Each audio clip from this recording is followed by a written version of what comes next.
In this video, I'm going to walk through how to filter a pivot table in Excel. I'm using Office 365 Excel on a Mac computer. The screenshot here shows a data set of insurance sales records from a variety of states. Here is a pivot table from that data set that shows sales by category. Now let's say we only want to see insurance sales in Colorado. Over in the Pivot Table Fields panel, we will drag State down to the Filters box. Now click on drop-down arrow for the state filter that appears at the top of the pivot table. Deselect Select All and select only Colorado from the list.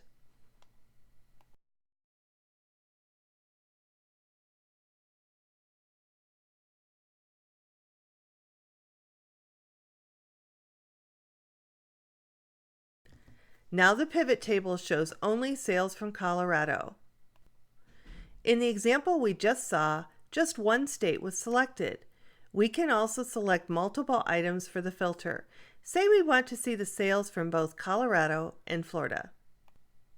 To select multiple items, again click the drop-down arrow for the state filter near the top of the pivot table.